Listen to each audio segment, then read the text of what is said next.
Right now at 11, COVID cases are soaring in Colorado, and in just hours, more restrictions are coming to a major metro county. Plus, the American people can have every confidence that any approved vaccine is safe and effective. a potential breakthrough in the search for a vaccine. It sent stocks soaring. Why investors and doctors are so excited about this one. Thanks for joining us on Denver7 News at 11. I'm Jessica Porter. The governor will address the big jump in coronavirus cases in about 90 minutes. We will stream his comments on the Denver7 app and all of your devices like Apple TV and Roku. The concern is the increase of hospital beds used by coronavirus patients or those suspected of having the virus. Right now, 84% of the state's 1,900 ICU beds are in use. This is the highest number we've seen since the pandemic began. Here's where we stand with our case count. Sunday added another 3,000 positive coronavirus cases, bringing our total to more than 130,000. Unfortunately, Colorado is not alone in seeing a huge surge, but the country got a jolt of good news today. Tests show one possible vaccine is 90% effective, much better than expected. Faith Abube kicks off our team coverage. After a weekend of record-high coronavirus cases, a promising development on the vaccine front.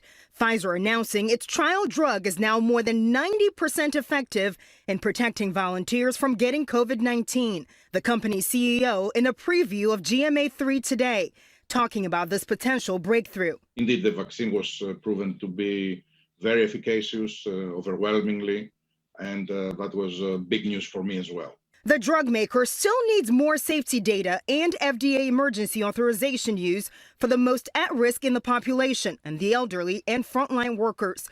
But former acting director of the CDC, Dr. Richard Besser, says this could mean a vaccine would be widely available as early as next summer. It's not going to help us this winter, but it could be a real game changer. President-elect Biden calling the progress excellent news, but still stressing masks and social distancing as he launches a transition COVID-19 advisory board. The milestone comes as the U.S. quickly approaches 10 million confirmed coronavirus cases, according to Johns Hopkins University.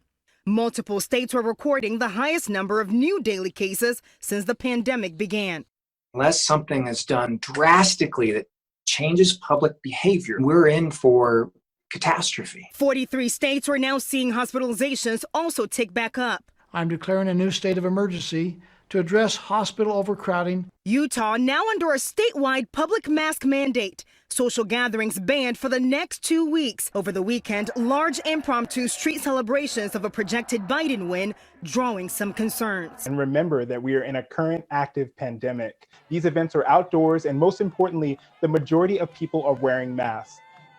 And the Trump administration is praising the Pfizer vaccine announcement while claiming the president's Operation Warp Speed played a pivotal role. Faith Abube, ABC News, Washington.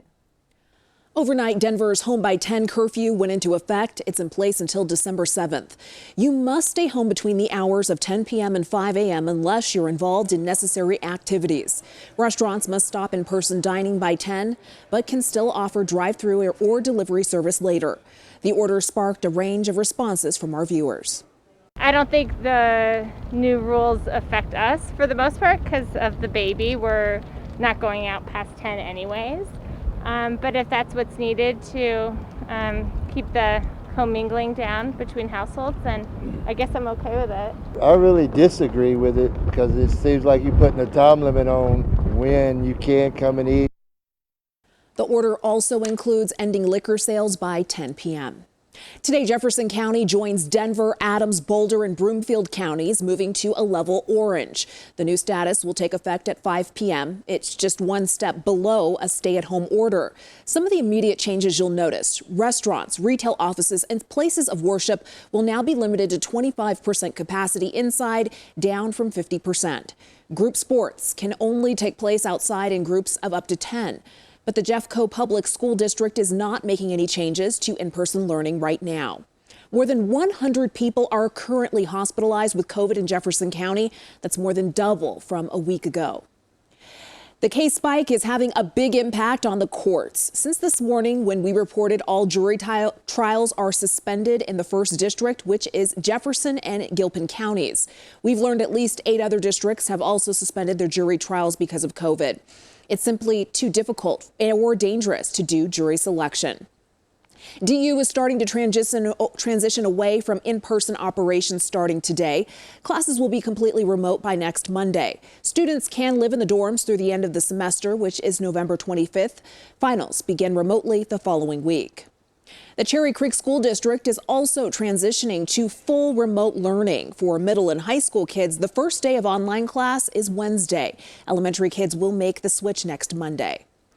We declared a Denver7 Weather Action Day because snow is headed for the metro. Katie LaSalle joins us. Katie, how much snow can we expect? Hi, Jessica. Happy Monday to you. Not a ton for the Denver area, mainly less than an inch of snow accumulation likely, but we're already picking up some widespread snowfall into portions of our Front Range mountains and into the foothills. We'll start to see those flurries here soon. We're under a mostly cloudy sky over the majority of the metro area. You can see a live look now from Westminster. Light to moderate snowfall falling up near Vail, so do be extra cautious if you have to travel to and from the high country today. It's a lot colder too. It's only 32 degrees in Denver right now. Winds gusty sustained from the northeast out of the airport at 13 miles per hour, making it feel like we're just in the 20s. The heaviest snowfall is likely into our San Juan Mountains. Portions of Telluride could pick up a couple of feet when all is said and done. I'll take you through the full futurecast, how much snow, when and where we're expecting for your neighborhood coming up in a bit. Thank you, Katie.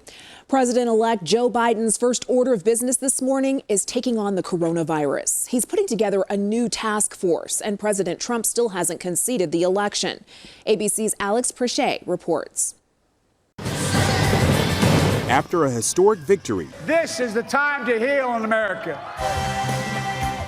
that shattered glass ceilings, While I may be the first woman in this office, I will not be the last. this morning the Biden-Harris team not waiting until Inauguration Day, moving forward in tackling the coronavirus pandemic. There's a need for bold action to fight this pandemic. The president-elect naming his own task force to fight the virus. Former Surgeon General Vivek Murthy, former FDA Commissioner David Kessler, and Dr. Marcella Nunez-Smith of Yale University will lead the group.